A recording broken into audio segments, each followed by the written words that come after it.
Grand Dialogue. Sigika Foba. Le Grand Dialogue, l'émission de débat du studio Tamani sur votre radio. Sigika Foba. Le Grand Dialogue. Vous êtes 3 100 000 auditeurs à suivre les programmes de Studio Tamani au quotidien. Merci pour votre fidélité et nos excuses pour ce retard. Mesdames et messieurs, bonsoir et bienvenue à ce grand dialogue qui va réfléchir aujourd'hui sur la transition. Mais comme je le disais, la question principale, elle est la suivante. Le chronogramme électoral est-il tenable? L'organisation d'élections crédibles et transparentes, c'est un des principaux défis de cette transition. Le référendum est prévu en mars 2023. Il sera suivi par les élections des collectivités territoriales en juin 2023. Ensuite, les élections législatives. La présidentielle, elle, commencera en février 2024. C'est ce qui est prévu dans le chronogramme électoral. Qu'est-ce qui est fait à ce stade? Qu'est-ce qui reste à être fait? Le calendrier est-il tenable? Quelles sont les alternatives? 3 invités vont donner leur point de vue sur ces différentes questions. Nouhoum Togo, président du parti Union pour la sauvegarde de la République USR, Adam Amadou Aya, porte-parole du cadre d'échange des partis et regroupements politiques pour une transition réussie au Mali, et Adam Diko, directrice exécutive de Agicad Mali. Je suis Mohamedou Touré. Bienvenue à toutes et à tous. Le Grand Dialogue. Alors, ce débat, nous l'avons annoncé sur les réseaux sociaux, page Facebook de Studio Tamani, et directement la question qui a été posée l'avis qui a été donné par M. Ousmane Kodjo sur la page Facebook dimanche, c'est si ce n'est pas tenable, on va prolonger, c'est tout, ça ne sera pas la fin du monde. On a republié ce même débat aujourd'hui encore, et Ousmane Kodjo revient là-dessus, on va prolonger encore. Amadou Aya, êtes-vous d'accord avec M. Ousmane Kodjo qui pense que si le chronogramme n'est pas tenable, on va tout simplement prolonger encore? Bien, merci beaucoup. Avant de répondre à cette question, permettez-moi également de saluer les millions de téléspectateurs qui nous suivent actuellement et saluer également mes co-débatteurs, Mme Adam n'est plus représentée, parent, M. Togo, et vous-même. Merci pour tout ce que vous faites pour l'approfondissement de cette démocratie. Mais je pense que la question, elle est brute. Et je vais répondre aussi de manière brute. Allez-y. On ne va pas prolonger. Vous en êtes sûr? Je réponds encore qu'on ne va pas prolonger. Adam Diko, pensez-vous, vous, qu'on va prolonger? Tout d'abord, je salue tous nos auditeurs et les téléspectateurs de Studio Tamani et mes co-débatteurs. Je dirais qu'il est très prématuré de parler de prolongation à ce stade-là. Je fais partie de ceux-là qui sont très optimistes par rapport à la transition. Et moi, je me dis que tout est en train d'être mis en œuvre pour le respect de ces délais. Et je pense que le respect de ces délais, c'est aussi un indicateur de succès de la transition. Donc, pour moi, ceux qui parlent de prolongation à ce stade-là ne sont pas en train d'aider l'équipe de la transition. Je trouve que c'est très prématuré. Aujourd'hui, le débat doit être comment aider les autorités de la transition à ce qu'on arrive à tenir ces échéances électoraux en temps imparti et surtout que ça soit transparente et crédible et participatif. Donc, répondre à ces genres de questions, on va prolonger. Je vais pas rentrer dans ce débat-là parce que je trouve que c'est vraiment pas l'objet du débat et que c'est très prématuré de c'est bien sûr l'objet du débat parce que le débat, c'est le chronogramme est-il tenable ou pas? Et c'est un citoyen, Ousmane Kodjo, qui pense qu'on va prolonger au cas où le chronogramme n'est pas tenable. Amadou Aya pense que non. Vous estimez qu'aujourd'hui, tout est en train d'être fait pour que ce chronogramme puisse être tenu. Nouhoum Togo, quel est votre avis là-dessus? Je salue les co-débatteurs, je salue les millions d'auditeurs qui nous écoutent. Moi, je crois qu'il y a la volonté politique. S'il y a la volonté politique, tout est possible. Donc, je le crois fermement qu'ensemble, nous devrons travailler pour relever le défi, pour l'intérêt du peuple malien et pour aujourd'hui la crédibilité de tout ce que nous sommes en train de faire. Je crois que c'est tenable. Ousmane Kodjo, vous avez donc une réponse à cette déclaration que vous avez faite sur la page Facebook de Studio Tamani par rapport à ce débat. Amadou Aya, aujourd'hui, quelle analyse faites-vous de l'évolution du processus d'organisation de ces futures élections au Mali? Merci. Moi, je pense que nous avons déjà tiré la sonnette d'alarme depuis la première transition, depuis la rectification, en disant qu'il faut tout mettre en œuvre pour en tout cas respecter en tout cas sa parole donnée.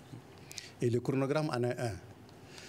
Et nous pensons que malgré en tout cas, les discours qui affirment la volonté politique, en tout cas, de pouvoir respecter le second chronogramme, qui est le second délai, nous constatons, en tout cas, des grains de sable, en tout cas, dans le moulin.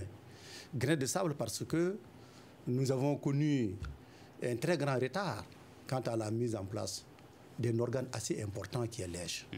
L'autorité indépendante. Exactement, de gestion plus de 3 mois de retard. Nous avons connu, n'est-ce pas, des retards dans l'ensemble des organes qui doivent, en tout cas, accélérer, mettre en place, n'est-ce pas, mettre en route, je voulais dire, le processus, n'est-ce pas, de ce chronogramme. Mais malheureusement, nous constatons de retard en retard. Alors, nous pensons qu'il n'y a pas une volonté manifeste, à mon avis, de pouvoir respecter ce délai. Dans ce sens que, au mois de juin, nous avons émis au ministre de l'administration territoriale, en tout cas mon parti, la CODEM, la Convention pour le développement du Mali, et membre de Djikiakura, nos inquiétudes quand on a, le ministre, en tout cas de l'administration territoriale, nous a déroulé ce chronogramme. Et il nous a répondu, c'était au mois de juin, que c'est effectivement que ce n'était un chronogramme, un outil de travail, et qu'il était, en tout cas, modélable, on pouvait réviser ça. Mais que cela devait se faire avec l'ensemble de la classe politique, et que chaque mois, on devait se retrouver au sein du cadre de concertation pour évaluer. Mais du mois de juin jusqu'à maintenant, le cadre n'a pas été convoqué pour évaluer. Donc pas d'évaluation. Pas d'évaluation. Nous avons seulement constaté qu'un retard. Donc, pour nous, aujourd'hui, ce que nous pensons, c'est de nous appeler pour nous dire, compte tenu des retards, de plus de 3 mois de retard, vraiment de nous proposer un autre chronogramme en tenant compte, n'est-ce pas, des délais. Pour nous, s'ils ne parviennent pas, en tout cas, à respecter ce délai, c'est que tout simplement, ils ne sont pas capables de diriger la transition. Ils doivent déposer, n'est-ce pas, comme on le dit, ils doivent déposer la valise. À ce point. Mais oui. Nous, Togo. Alors, Amadou Aya parle de sonnette d'alarme, manque de volonté manifeste, de retard en retard, pas d'évaluation. Est-ce le même constat que vous avez par rapport à ce processus d'organisation? Je pense réellement que l'évaluation s'est faite aussi avec nos partenaires, parce que nous avons donné l'engagement, après avoir discuté avec les Maliens, la communauté internationale, la CEDEAO. Comme vous le savez, chaque mois, c'est que nous avons la visite presque de la CEDEAO. Nous travaillons ensemble pour évaluer la situation. Il y a le cadre aussi de concertation de Lomé. On continue à discuter avec eux, au moins c'est chaque 2 mois. Je pense aujourd'hui qu'au niveau des réformes, il y a un travail de fond. Nous avons finalement, ils ont prêté serment il y a quelques jours. Vous avez vu, ça aussi, ces retards, c'était dû aux partis politiques qui n'arrivaient pas à se comprendre. Il fallait passer par des tirages qui n'étaient pas souhaitables en son temps. Le retard concernant la mise en place de l'EJ, les membres qui sont connus, qui ont prêté serment, ce sont les partis politiques. Non, je dis les retards, c'était les partis parce qu'on n'arrivait pas à se comprendre, parce qu'il y a eu 2 réunions. On s'est retrouvés 2 fois sur la colline pour discuter comment il fallait mettre les processus de la mise en place de EJ. Les partis politiques, on a fait à peu près 2 ou 3 réunions. Finalement, le ministère était obligé de prendre la décision de demander aux partis politiques de postuler sur les 270 partis politiques. Il y a 120 qui ont postulé et 70 ont été retenus. Finalement, ça a passé par le tirage au sort. On sait les résultats que ça a donné et nous sommes en retard de 2 mois et quelques. Et ça, ce jour-là... c'est pas 3 mois. Non, 2 mois et quelques. Donc, ce jour, je pense qu'on a discuté avec l'ensemble de la classe politique pour dire que c'est modélable et que nous avons tenu compte de tout ça pour que nous puissions arriver au référendum. Il nous reste à peu près 5 mois et quelques jusqu'à présent. C'est ce travail de fond qui est en train de faire sur le travail. Il fallait aussi aller pour la révision, l'avant-projet de la Constitution. Comme vous avez remarqué, il y a eu aujourd'hui même le compte rendu avec la classe politique et la société civile. Demain, ils le feront dans l'ensemble des régions, dans les grandes régions, dans les régions là où il y a pas là où il y a la sécurité, parce qu'ils ont pu regrouper Gao, Tombouctou quelque part, Mopti et d'autres dans certaines localités pour qu'ils puissent faire le compte rendu. Je pense réellement que ça évolue. La volonté, parce qu'on a la volonté politique aujourd'hui, on sent que le gouvernement est en train de travailler et que la classe politique et la société sont en train de se donner la main pour faire le travail pour que ça avance. place. Mais je dis, il est aujourd'hui, il faut que ça soit clair pour tout le monde. C'est de faire en sorte que nous puissions sortir de ce processus. Ça n'arrange personne de tirer aujourd'hui la transition en arrière.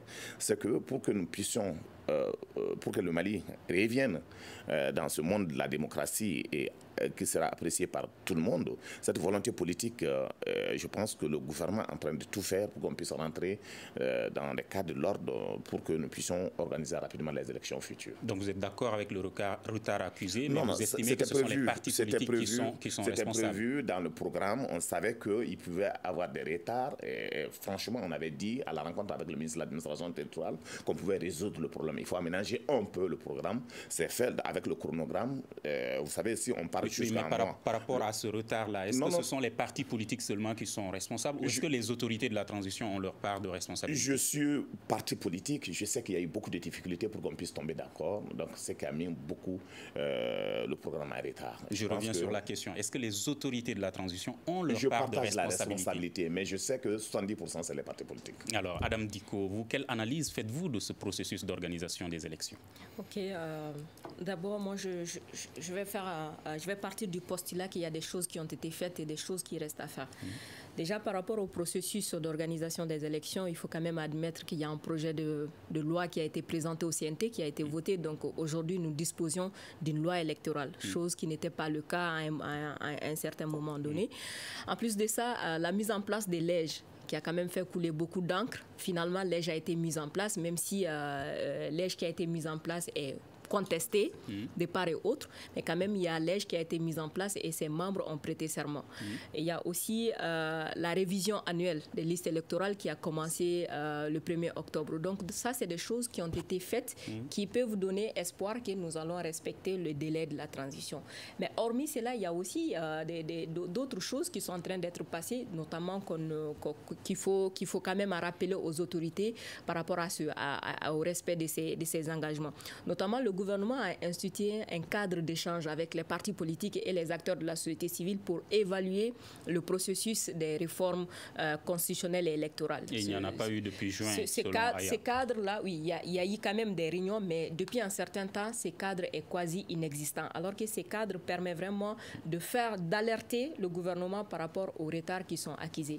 Et hormis cela, par rapport à la révision de la liste électorale, ça a effectivement commencé le 1er octobre, mais malheureusement, ce n'est pas sur toute l'étendue du territoire. Jusqu'à présent, à Kidal et à Ménaka, le processus n'a pas encore commencé. Et par rapport à l'enrôlement des nouveaux majeurs, jusqu'à présent, ce processus aussi n'a pas commencé, alors que c'est du 1er octobre au 31 octobre que les nouveaux majeurs, notamment les 720 000 nouveaux majeurs de 2021, qui peuvent être inscrits sur la liste électorale. Donc jusqu'à présent, ils n'ont pas cette possibilité aujourd'hui de s'inscrire. Donc tous ceux-ci peuvent quand même entacher le processus participatif des élections.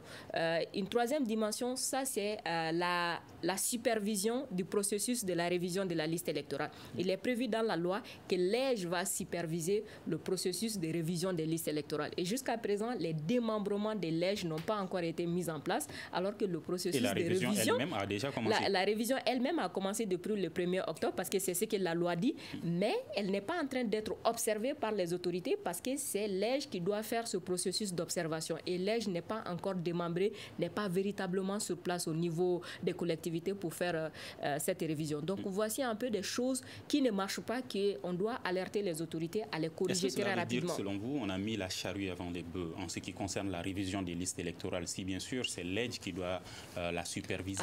Alors il y a deux dimensions. Par exemple, par rapport à la révision de la liste électorale, là, c'est la loi qui le dit. Ça commence le 1er octobre et ça termine le 31 décembre. Donc, le gouvernement ne peut ne pas le commencer le 1er octobre, sinon ça sera une violation de la loi électorale. La deuxième dimension, qui est que la révision de la liste électorale aussi doit être supervisée par l'EJ, c'est aussi la loi. C'est aussi la loi qui le dit. Donc aujourd'hui, nous sommes en train de violer la loi, mais je rappelle que la violation de cette nouvelle loi n'a pas commencé les autorités maintenant. de la transition, le Mali ou les partis politiques? Le Mali. Je pense que la faute incombe beaucoup plus aux autorités qu'aux acteurs politiques, parce que depuis la mise en place des LEJ qui est passée par un tirage au sort, que ça soit les partis politiques ou les acteurs de la société civile, chose qui n'était pas quand même prévue dans la loi. Et l'autre chose qui peut quand même être un autre problème, c'est qu'il est prévu que les les organes, notamment le collège électoral, soient convoqués 6 mois avant les élections et nous sommes déjà à 5 mois du référendum qui est prévu en mois de mars. Donc je pense qu'à un moment donné, le gouvernement aura besoin d'avoir ces cadres d'échange avec les acteurs politiques et la société civile pour arriver à un compromis. L'idéal n'est pas la violation de la loi, mais ce qui serait idéal quand même, c'est de rester dans le délai de la transition. Non, Togo, est-ce que vous êtes d'accord avec tout cela? Violation de la loi électorale. Le cadre d'échange, Amadou Aya estime qu'il n'y a pas eu de réunion depuis juin. Et Adam Diko estime que ce cadre est quasi inexistant, puisqu'il devrait même évaluer le processus. Aujourd'hui également, est-ce que vous êtes d'accord avec le fait que la convocation du collège électoral devrait être faite 6 mois avant... En février 2023. En février 2023, donc 1 mois avant le référendum. Est-ce que vous êtes d'accord avec toute cette analyse? Bon, moi je suis d'accord pour dire qu'il n'y a pas eu franchement des concertations parce qu'il y a... il y a un problème de choix, le calendrier. Mais pourquoi ce cadre d'échange, ce qui c'est peut-être... Non, comme vous le savez, aujourd'hui la gestion pose beaucoup de problèmes parce qu'il y a d'autres cadres, comme je vous ai cité, le cas de la CEDEAO, le cas de Lomé. Aussi, il nous faut quand même à l'intérieur des concertations. Moi, je le crois parce que c'est le programme. Il faut revoir rapidement. Je suis d'accord que le ministère de l'Administration se mette au travail pour convoquer les partis politiques et la société civile pour qu'on en discute. Quand même, c'est une réalité parce que c'est des promesses politiques, il faut le tenir. Donc, moi, je suis d'accord avec ça. Et la violation de la loi électorale? Bon, comme vous le savez, moi, je vous ai dit que dès le départ... Comme je le sais, moi, je ne sais pas. Tu le sais, parce que je précise cela. Non, comme tu je le ne sais pas. Tu sais très je bien vous donne la parole en posant des questions. Tu le sais très bien. On a mis quand il vient de prêter le serment, il y a seulement le vendredi, tu le sais très bien. Alors donc, ici, nous avons parlé, je t'ai dit qu'il y a quand même de lenteur au niveau de la mise en place du EJ. S'il y a la mise en place, s'il y a de lenteur, si c'est seulement vendredi qu'ils ont prêté serment, comment ils peuvent contrôler? Donc vous êtes d'accord avec la violation de la loi électorale? Non, on s'attendait à ça. Moi, je l'ai dit depuis longtemps que le processus, depuis au niveau, on est revenu sur l'organisation, la mise en place du EZ. Il fallait s'attendre à ces retards-là. Parce que moi, j'étais convaincu, entre hommes politiques, ce n'était pas facile que les gens se comprennent. L'ADEMA et les grands partis politiques comme le RPM proposaient qu'on les choisisse eux-mêmes. Les jeunes partis politiques ne voulaient pas. Il y a eu des tiraillements. Donc, il fallait passer, même si la loi n'avait pas prévu de faire des tirages, il n'y avait pas d'autre alternative parce que le ministère a dit à tout le monde, si vous ne tombez pas d'accord, nous prenons nos responsabilités. Alors, convoquer le collège électoral en février, tenir le référendum en mars 2023, cela aussi, est-ce que vous trouvez que c'est normal? Non, je dis, le référendum, ça marche. La convocation du collège, c'est en février 2023. Et les élections communales, ça c'est le référendum. Effectivement, bon, compte tenu donc du programme que nous avons reçu, moi, mon problème, c'est que je suis convaincu qu'il y a la volonté politique. Si ça ne va pas, donc on se retrouve dans ce cadre d'échange pour voir réellement ce qu'il faut faire. Avec tout ce que Togo vient de dire, Amadou Aya, vous voyez, est-ce que vous êtes convaincu? Parce que vous estimez qu'il y a un manque de volonté manifeste. Mais oui. Mais d'abord, je rectifie, M. Togo, que la lenteur de la mise en place de l'EJ n'est pas due aux partis politiques. Souvenez-vous que le ministre de l'Administration intérieure a saisi l'ensemble des partis politiques pour faire des propositions et également, pareil, le même courrier a été envoyé aux acteurs de la société civile. Et chacun, en tout cas en ce qui le concerne, en parlant en tout cas des partis politiques, chacun a fait des propositions. Nous avons été conviés pour faire un dépouillement de ce qui est des propositions. Je vous rappelle que la proposition numéro 1 en pyramide, ce qui revenait, c'était le partage, n'est-ce pas, des représentants des partis politiques par regroupement. Et qu'il y a eu des propositions de tirage. C'était la dernière des propositions. Mon parti, la CODEM, avait proposé à ce que nous tenions compte, en fait, du fait majoritaire. Le fait majoritaire en termes de conseillers municipaux. Donc, cette proposition était arrivée en 3e position. Donc, c'est pour dire qu'il y a eu des propositions, mais le ministère, contre toute attente, est revenu pour prendre la dernière des propositions. Le diagramme existe à leur niveau. Donc, c'est la dernière des propositions des partis politiques qui a été prise pour en faire, en fait, le tirage au sort. Ça n'a pas été la faute des partis politiques. En quoi le processus, les partis politiques ont boycotté. Non. Je rappelle également que même au niveau de la société civile, en tant qu'acteurs, nous avons suivi. Les grands acteurs de la société civile n'ont pas participé au tirage au sort. Quand vous prenez dans ce qui s'est passé actuellement, c'est vrai, ceux qui ont prêté serment, moi j'en connais plusieurs, mais les représentativités, mais je pense que nous avons déjà attiré l'attention que ce TEJ qui a prêté serment peut faire l'objet de difficultés encore demain. Que Dieu nous en garde. Comme quelle difficulté? Parce qu'il ne représente pas l'ensemble de la classe politique et même les acteurs de la société civile. Comment vous prenez des gens qui, par exemple, qui disent l'association des régions non opérationnelles? Mais, Monsieur Aya, est-ce possible à travers l'EDGE de représenter l'ensemble de la classe politique? Mais oui, quand vous consultez les gens, vous faites une pyramide. Donc ça veut dire que c'est la démocratie. Vous devrez passer par là où il y a eu le plus grand, c'est-à-dire les plus grandes propositions. C'est ça la démocratie. S'ils avaient pris, en tout cas, c'est les pyramides qu'ils ont eu à faire, le diagramme qu'ils ont eu à faire, à partir de là, s'ils avaient pris, je crois que les gens n'allaient pas aujourd'hui tirer sur l'EDGE. En parlant de l'EDGE, mais ce n'est pas 2 mois, c'est 3 mois. Je vous rappelle que ici, le décret de nomination du collège, n'est-ce pas, des membres, c'était prévu le mercredi 13 juillet, n'est-ce pas? Et le président a signé le décret le 12 octobre. Vous voyez, ça fait 3 mois de retard. Il n'y a que dans la signature du décret. Ici, la prestation du serment, c'était prévu le 28 juillet. Ils ont prêté le 21 octobre. C'est 3 mois de retard. Et le processus de recrutement, de démembrement n'a même pas commencé. Et au Mali et à l'extérieur. Sans parler de la formation, les élections, c'est une formation. Il y a la formation, il y a les équipements, la mise en place. C'est pour cela que nous pensons qu'aujourd'hui, vous avez parlé de Kidal Taoudeni, mais moi, je parle du centre. En venant même, j'étais là au téléphone. Au centre, dans beaucoup de localités, ce qui est normal, c'est-à-dire que chaque année, la révision administrative n'a même pas commencé. Ça, c'est l'administration, parce que c'est l'administration, ce n'est pas les partis politiques qui doivent faire cette révision annuelle. Alors, M. Aya, vous avez parlé de ce qui ne va pas dans le cadre de l'organisation de ces élections. Pour nous. Mais selon vous, qu'est-ce qui va? Qu'est-ce qui a été fait de positif? Non, ce qui est fait de positif, et on ne peut pas dire que tout va mal. Il y a eu ce que nous parlons de la loi électorale. Ça, c'est une avancée. Nous avons aujourd'hui un avant-projet de constitution. Nous pensons que c'est une avancée. Mais aussi, il faut rappeler, parce que c'est important de rappeler que cet avant-projet-ci, il passe aussi, on va revoir la loi électorale. Donc, c'est pour vous dire qu'il ne faut pas que nous on n'a pas un optimisme béant. C'est pour ça que nous pensons que le cadre de concertation, c'est pour ça que c'est mon parti qui a interpellé le ministre de l'administration territoriale, par ma personne, pour dire les enjeux. Et il nous a dit, c'est un outil de travail, nous savons que c'est un outil de travail, le chronogramme. Mais si il avait promis de nous réunir chaque mois pour faire l'évaluation. Mais je vous dis que jusqu'à présent, on n'a pas été appelé pour évaluer ce processus. Nous pensons... Mais dans ce cas, la loi électorale est-elle réellement une avancée? Mais oui, c'est une avancée. Non, c'est une avancée parce qu'on ne peut rien faire sans loi électorale.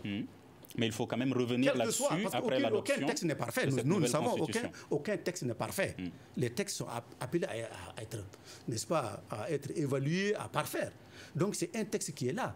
Pour ce qui est aujourd'hui des membres de l'EDGE, ils ont prêté serment, même s'il y a des retards. Donc c'est pour nous, il y a quand même aujourd'hui un dispositif. Mais ce dispositif a besoin effectivement d'être accompagné. Et pour que ce dispositif soit accompagné, nous avons besoin d'être en compte avec le ministre de l'administration territoriale pour dire ce que nous pensons, pour voir dans quelle mesure nous pouvons, n'est-ce pas, rattraper le temps perdu, comment il faut travailler pour y arriver à respecter, n'est-ce pas, les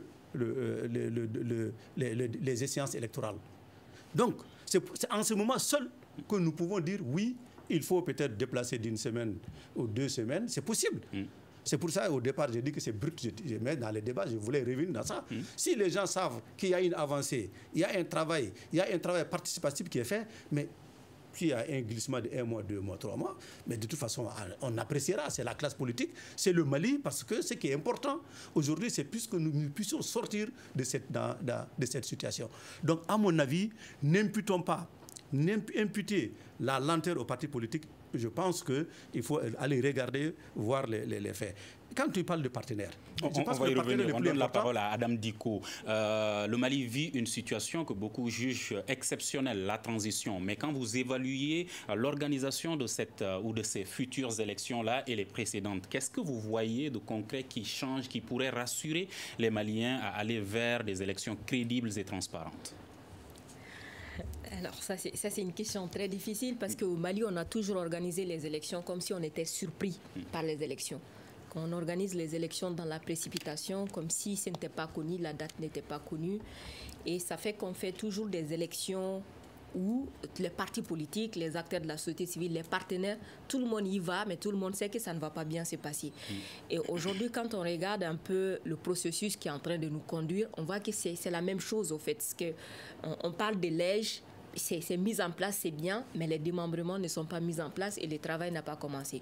On parle de l'adoption d'une loi qui est très bien, mais sauf qu'il n'y a pas assez de cohérence. Aujourd'hui, il y a eu, à ce jour, il y a eu beaucoup d'ateliers avec le ministère de l'administration territoriale, notamment sur la charte des partis politiques qui nécessite une révision, sur la loi organique qui nécessite une révision, sur le découpage administratif. Et on sait que tous ces éléments, une fois qu'il y a eu des changements, ça va avoir une répercussion sur la loi électorale.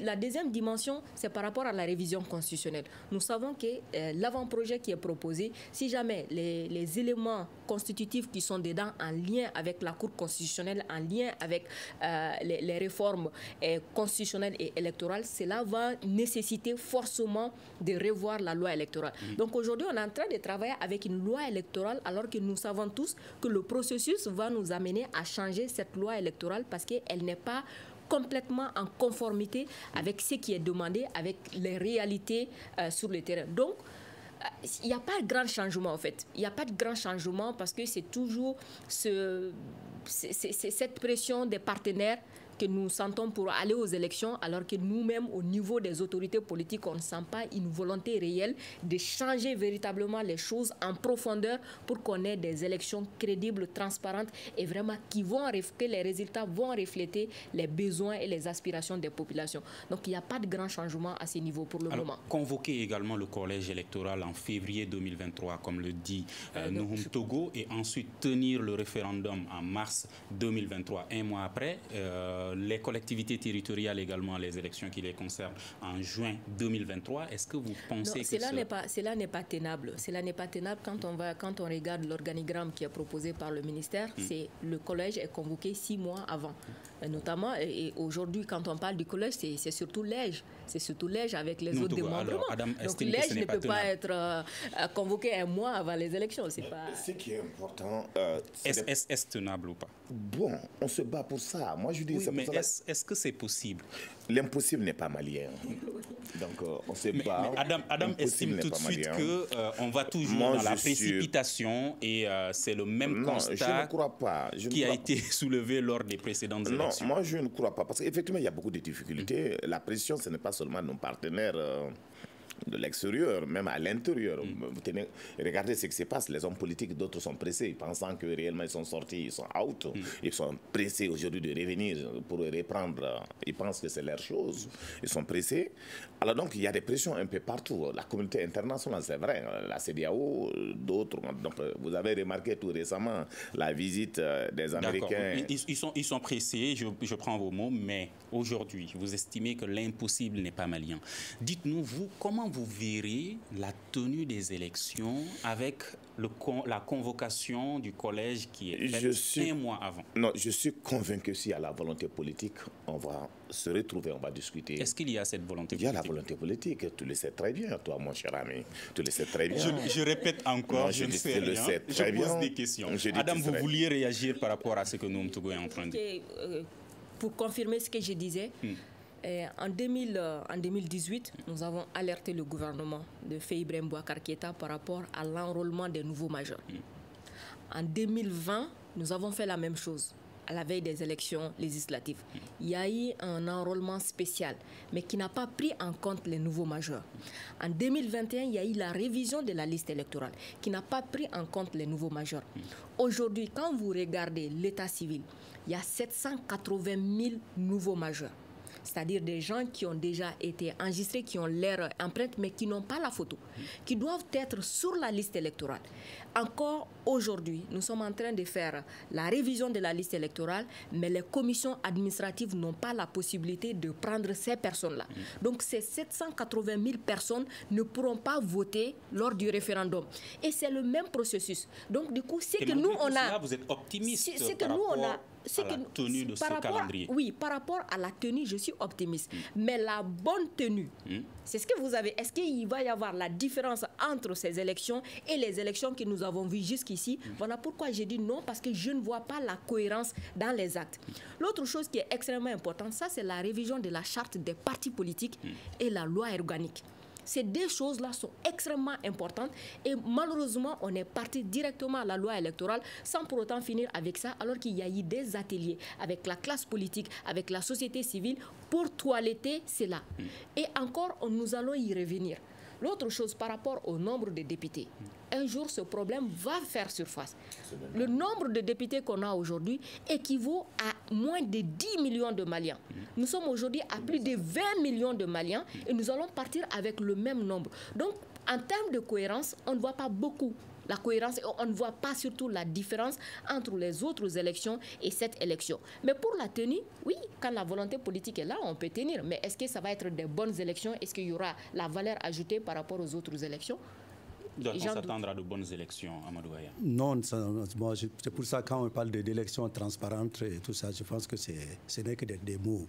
Ah bon? Oui, c'est des mots. On n'aura pas une élection transparente, crédible actuellement. On peut, dans le cadre d'un consensus, on peut aller à une élection. Parce que le pays est dans une difficulté. Et on n'est pas dans un pays très normal, donc vous savez l'aspect sécuritaire il est dans ces réformes, donc non mais vous savez non elle l'a dit parce que moi j'étais dans les ateliers qui avaient été organisés par l'actuel ministre de l'administration intérieure qui est PM intérimaire où il y a eu des ateliers sous la relecture de la loi électorale qu'on a mis de côté. Et il y a eu la charte des partis politiques, il y a eu un atelier dessus, il y a eu un atelier sur la loi organique. Justement, mais tout ça, mais nous avons travaillé sur ça.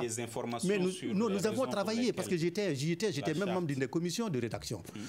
On a travaillé, le document est avec l'administration. Ils ont mis dans les tiroirs. Donc ça veut dire qu'il n'y a pas non, c'est parce qu'il n'y a pas une volonté politique. C'est tout. Donc pour dire, je voulais juste rectifier par rapport à la loi, à la nouvelle loi électorale, c'est que le délai de convocation le délai de convocation du collège, c'est 90 jours. Ça fait 3 mois. Voilà, 3 mois. Voilà, je voulais juste rectifier parce que souvent, on se perd dans les pages. Donc, c'est pour dire tout simplement que, à mon avis, elle a parlé d'un problème important. C'est l'adoption de l'ordonnance portant la création des structures administratives et des collectivités territoriales et les textes connexes dans le cadre de la réorganisation territoriale. On va revenir à ça tout à l'heure. Mais Jack Cassé sur Facebook vous adresse une question. Le cadre d'échange pour une transition réussie va-t-il attaquer la décision portant création de l'AIDJ? Vous savez, nous ne sommes pas de ceux qui font comme ceux qui ont attaqué le CNT. Nous ne sommes pas de cela. Nous attirons l'attention. Et si ça ne change pas? Il y a beaucoup de choses que nous avons attiré l'attention, mais nous n'avons jamais fait recours au tribunal. Vous avez vu, le CNT, jusqu'à présent, la Cour suprême n'a pas vidé, n'est-ce pas, le contentieux. Ils sont en train de siéger. Et il y a une présomption d'innocence quand même. Mais voilà, donc pour nous, au niveau du cadre d'échange, nous n'avons pas à aborder la question pour dire que nous allons attaquer. Nous ne sommes pas dans cette disposition pour dire que, vaille que vaille, nous allons créer des problèmes, n'est-ce pas, à la transition. C'est pour cela que notre nom, c'est le cadre d'échange des partis et regroupement des partis politiques pour une transition réussie. C'est des échanges. Donc attaquer la décision serait créer des problèmes à la transition. Oui, mais en tout cas, de toute façon, ça peut encore. Si aujourd'hui, admettons que c'est vrai que chacun est libre de le faire, si il est arrivé à être, n'est-ce pas, au niveau de la Cour suprême, à attaquer ce décret et qu'on dit qu'il faut reprendre, ça veut dire quoi? Ça veut dire qu'on repart à zéro. Donc chaque parti réfléchit de voir quelle est sa responsabilité dans la conduite de cette transition. Dans votre deuxième intervention au cours de ce débat, vous disiez qu'il faut un autre chronogramme. Est-ce que vous pensez, Nouhoum Togo, que ce chronogramme va changer, va évoluer pour répondre aux besoins de certains Maliens? Vous savez, le chronogramme jusqu'à présent, je dis, nous allons tenir. C'est ça, la position du gouvernement. Donc les élections se tiennent. Les élections se tiennent. Est-ce qu'elles seront de bonnes élections, comme l'a soulevé Adam? J'ai dit aux États-Unis, il y a eu des élections, on a vu les résultats, d'autres ont passé, mais finalement, ils ne sont pas venus avec les grands électeurs. Bonne ou pas bonne, c'est la position qu'on se donne. Et je pense que l'essentiel, c'est d'organiser une élection crédible. Excusez-moi. Non, c'est la position qu'on se donne. Pour que les auditeurs et les téléspectateurs puissent mieux comprendre. Est-ce que Togo est en train de dire que ce soit de bonnes ou de mauvaises élections, les élections il y aura des auront élections acceptables et crédibles, ce qui est important. Mais elles ne seront pas bonnes. Bonnes ou pas bonnes, je dis, la position, c'est de la personne. Aux États-Unis, on a vu ce qui s'est passé. Tu étais là, tu avais suivi. Adam vient au secours de nous. Tu as suivi ce qui s'est passé aux États-Unis. Non, tu as vu ce qui s'est passé aux États-Unis. Alors donc, pour moi, je suis convaincu d'une chose. Il y a eu beaucoup d'évolutions et nous allons travailler pour que ça soit une élection crédible et que les Maliens se retrouvent. Parce que vous savez, en tant qu'homme politique, les autres élections, on sait comment ça s'est organisé au Mali. En général, la population elle-même ne se déplace pas. Nous avons vu comment on achète les électeurs. Tout ça, je pense, cette fois-ci, avec la loi, les dispositions que nous sommes en train de prendre, va permettre que l'élection soit crédible et que l'achat de conscience ne rentre pas dans le jeu. Alors, on rentre dans les solutions. Parlez-nous de ces dispositions. Quelles sont ces dispositions, concrètement, qui sont prises aujourd'hui, qui vont permettre d'avoir, vos termes, des élections acceptables? Nous sommes en train de réfléchir en termes de partis politiques. Nous, c'est qui? Nous, je parle de l'ensemble de la classe politique. Ils sont en train de réfléchir, nous sommes en train de réfléchir, la société civile est en train de réfléchir pour la bonne élection. L'élection, ce n'est pas le gouvernement seulement, chacun a son jeu. Chacun doit jouer sa partition pour que nous puissions avoir une élection crédible. D'abord, en termes de transparence.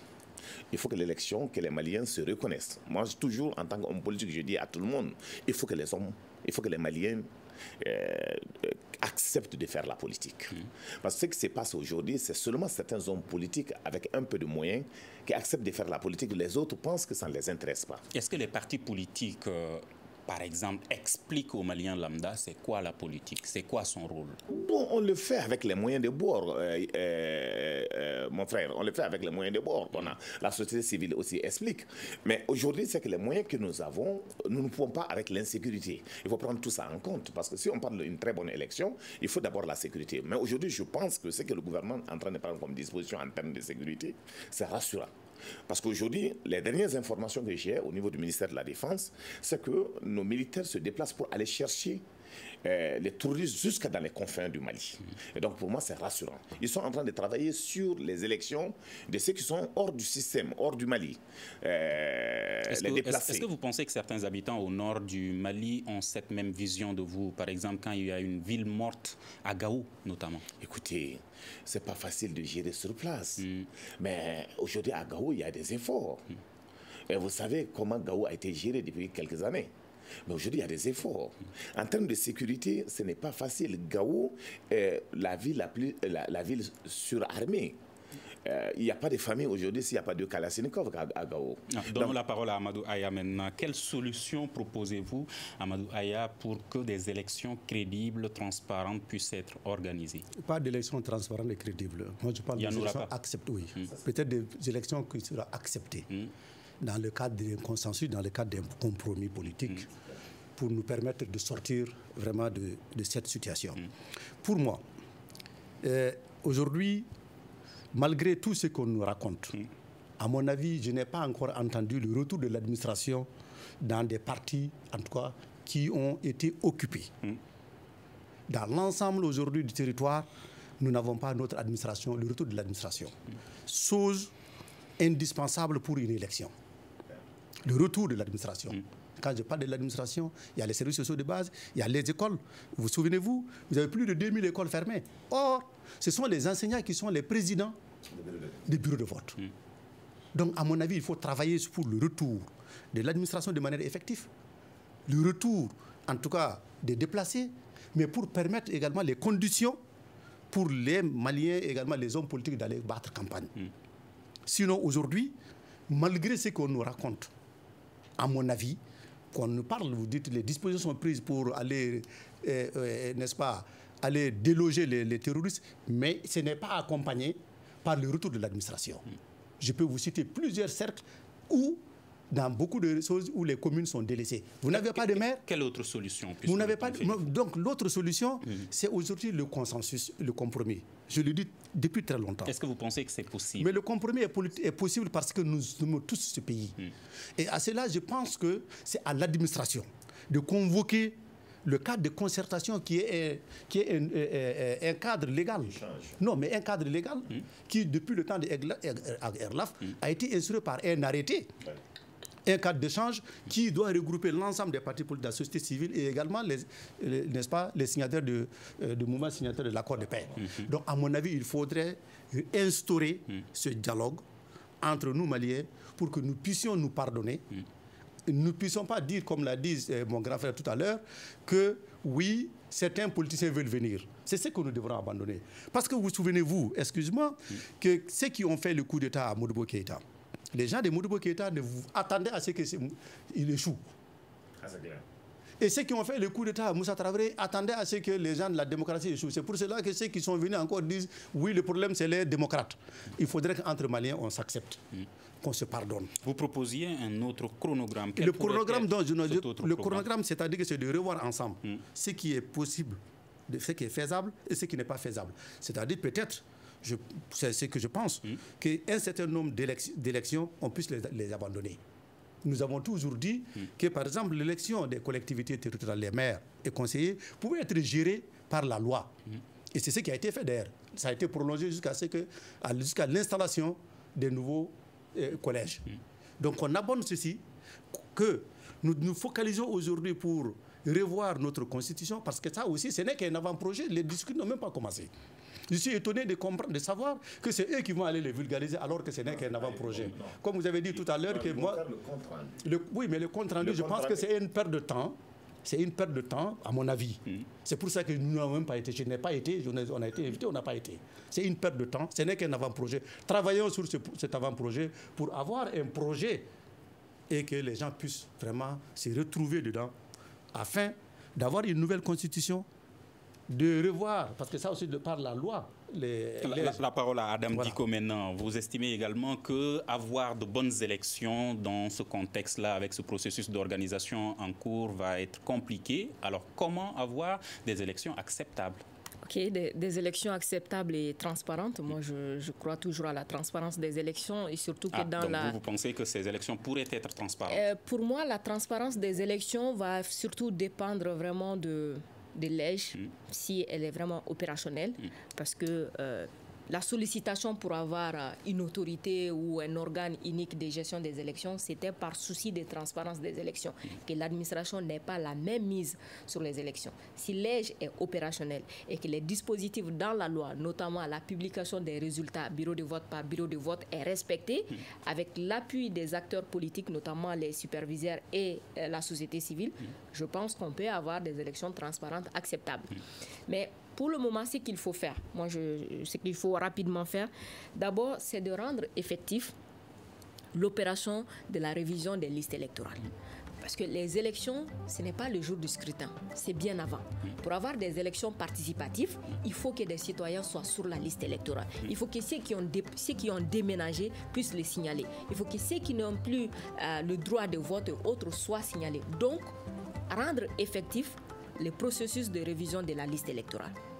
Rendre effectif les démembrements, l'opérationnalisation des démembrements des l'EJ. Ça, c'est quelque chose qui est extrêmement important. Aussi, intégrer les déplacés.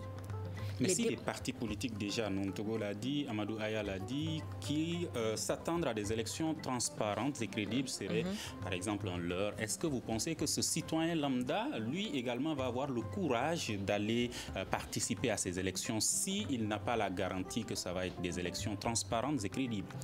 C'est sa non-participation très souvent qui justifie pourquoi les élections sont votées. Nous avons vu ici les élections où il y avait une grande participation, même si on n'a jamais atteint les 50%. Mais tout le monde sait que quand il y a une grande participation, il est quasiment impossible pour l'administration de tricher les élections. Donc le citoyen aussi doit savoir que c'est sa participation qui va aussi déterminer la transparence d'une élection.